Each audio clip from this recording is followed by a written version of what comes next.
Pemirsa masih di IDX Session Closing dan selanjutnya sebelum kita melanjutkan dari perbincangan, saya akan coba sampaikan beberapa saham pilihan yang direkomendasikan pemirsa.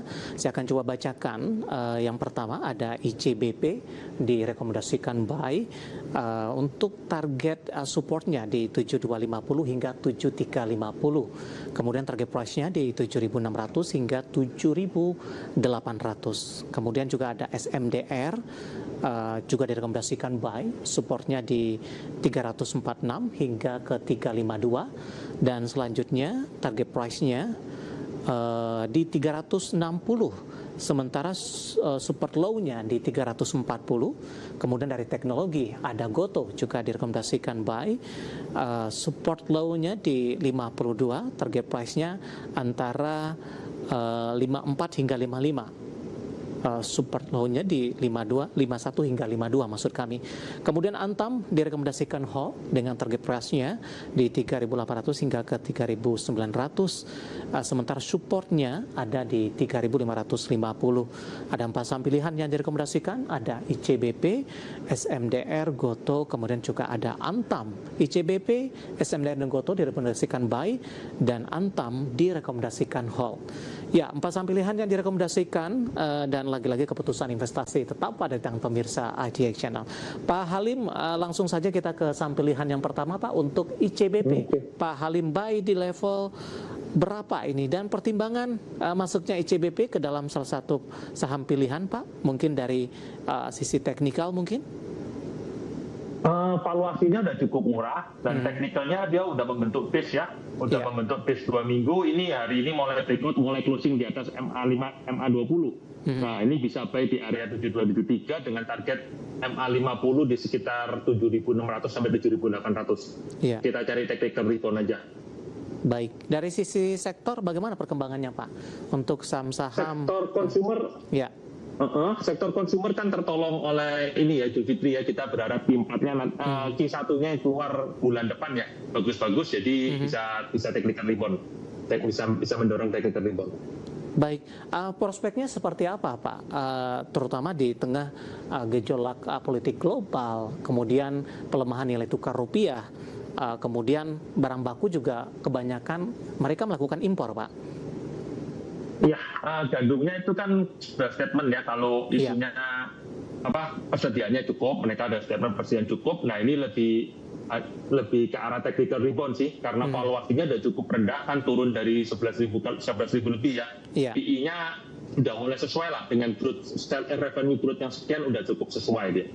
Udah cukup rendah lah, PE-nya udah mendekati PE 10, earning-nya juga mulai membaik ya dibanding earning-nya dia paling jelek itu di Q2. Q2 tahun lalu. Samudra Indonesia Tbk. Ini masuk ke sektor transportasi dan logistik ya Pak ya? Ya, transportasi dan logistik. Ya. Cukup terdampak juga Pak di tengah konflik global atau seperti apa? Revenue-nya tarifnya naik, tarif pelayaran naik, tapi ongkosnya juga naik, jadi impas lah. Nah ini lebih ke pendekatan ke arah teknikal, dia udah berulang kali menyentuh support MA 200 dan berhasil bertutup di atas MA 200. Ya udah, kita bisa buy dekat moving average 200, targetnya sekitar 360-380-an. Penutupan hari ini di 352 menguat di 1,73% dalam sepekan terakhir, lebih cenderung tertekan. Hari ini mencoba memberikan perlawanan untuk berbalik ke zona hijau. Dari SMDR Pak, kita beralih ke teknologi Goto. Kita akan coba update juga posisi saham Goto di penutupan perdagangan di sesi kedua hari ini.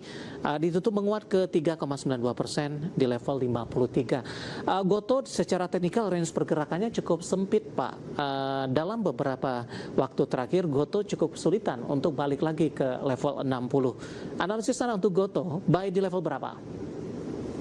Ini untuk trading tepat aja ya, buy-nya di 52 atau 53, boleh 52 idealnya sih, buy-nya di 52. Nanti kalau seandainya closing di bawah 51 exit, kalau ditarik resisten dia terdekat di 54, 55, 56 lah. Untuk lewat sekian agak susah, tapi biasanya technical rebound-nya cukup cepat, jadi untuk trading cepat cukup menarik. Resiko 2%, reward-nya bisa 4-6%. Oke. Baik, jangka menengah ada potensi balik ke 60 tidak sih Pak? Agak berat karena agak berat kecuali ada news merger ya, tapi kemungkinan secara teknikal resisten terdekat tuh di 5455, seandainya jangka menengah momentumnya indeks terus bergerak ke atas, kemungkinan bisa sampai 5860, tapi itu perlu proses lah, nggak bisa cepat, yang cepatnya ya 5455 ini. Gotoh masih minim sentimen tidak Pak Halim? Sentimen ya normal-normal aja sih, nggak terlalu banyak sentimennya, cuman karena udah oversold banget, ya mungkin dampaknya technical rebound gitu aja. Baik, penutupan hari ini di 53 menguat di 3,92% dan lagi-lagi keputusan investasi tetap ada di tangan pemirsa IDX Channel. Kita beralih ke saham pilihan yang terakhir pemirsa, dari barang baku emiten emas ada Antam, tapi lebih ke rekomendasinya ke Hall Pak. Apa pertimbangan Hall untuk Antam ini Pak dengan target price tadi di 3.800 hingga ke 3.900 dan support di 3.550? Kenapa di hold? Karena reboundnya udah cukup banyak. Harusnya range band-nya itu di bawah 3.600 ya. 3.500 sampai 3.600. Stop loss-nya di bawah 3.500 setelah mantul. Nah, tapi karena udah mulai rebound belum mencapai target. Targetnya di sekitar 3.800 sampai 3.900. Udah deket. Jadi kalau sekarang baru masuk, risk reward-nya nggak cocok. Tapi kalau dijual, sayang masih bisa naik lagi soalnya. Jadi disesuaikan aja. Peluang kembali untuk ke 4.000-an Pak? 4.000 kembali lagi kayaknya ke 4.000, 4.200 bisa, tapi di atas itu kok susah sepertinya karena emas sendiri ada resisten kuat di sekitar 5.000 ya. Iya. Emas kalau mau balik 5.000 kayaknya susah ya. Nah, jadi sementara kita cari trading cepat dulu lah, cari momentum-momentum, nanti kalau ada koreksi kita masuk lagi gitu.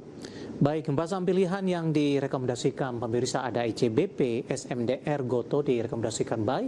Sementara untuk Antam hold tadi, tapi potensinya untuk kenaikan ke level yang lebih tinggi cukup terbuka 38 hingga 39, bahkan resisten selanjutnya akan menyentuh di 4.200-an. Dan lagi-lagi keputusan investasi tetap ada di tangan pemirsa IDX Channel. Pak Halim, kita hold kembali Pak, saya akan coba sampaikan update penutupan perdagangan di sesi kedua hari ini dan juga beberapa informasi grafis yang berhasil dihimpun oleh tim redaksi kami. Dan pemirsa indeks harga saham gabungan di penutupan sesi kedua hari ini di mana mengalami rebound cukup signifikan, di mana di menit-menit terakhir jelang penutupan di sesi kedua hari ini IHSG ditarik ke atas, menguat di 1,93% dan ditutup di level 7.184.438. Di mana posisi ini memangkas dari keterbatasan penguatan karena intraday tadi sempat ke 7.136.249, sementara level tertinggi hari ini sempat menyentuh di 7.207.166. Jadi range pergerakan harga dengan level tertinggi dan level penutupan tidak terlalu lebar seperti yang terjadi ketika indeks harga saham gabungan mengalami penguatan terbatas di 7.136. Langsung saja kita ke grafis yang pertama pemirsa, kita akan coba lihat posisi dari penutupan beberapa indeks lainnya seperti MNC 36, Jakarta Islamic Index dan juga LQ45. Posisi dari MNC 36 dapat Anda saksikan grafis di layar televisi Anda pemirsa, menguat di 1,46%, Jakarta Islamic Index menguat di 2,28%, dan LQ45 juga menguat di 1,53%. Rotasi pergerakan sektoral, industri hari ini memimpin penguatan di 6,11%, konsumsi non-primer melaju tapi penguatannya disalip oleh industri 5,22%, keuangan juga menguat di 0,17% dan kesehatan melemah di 0,20%. Rotasi selanjutnya top gainers didominasi oleh saham-saham konglomerasi dan juga emiten emas. Ada Bumi ditutup menguat di 238, Dewa juga menguat di 505, Antam di 3710 dan Cuan hari ini Cuan di 1130 penguatan atau ditutup di zona hijau. Sementara saham-saham yang hari ini mengalami koreksi cukup dalam, top loser AADI, Adaro, Medco dan ITMG didominasi oleh saham-saham pertambangan batubara dan juga ada Migas. Medco tertekan ke 1685. Update penutupan perdagangan sesi kedua dan semoga bisa menjadi referensi untuk Anda terutama dalam menghadapi perdagangan di hari selanjutnya.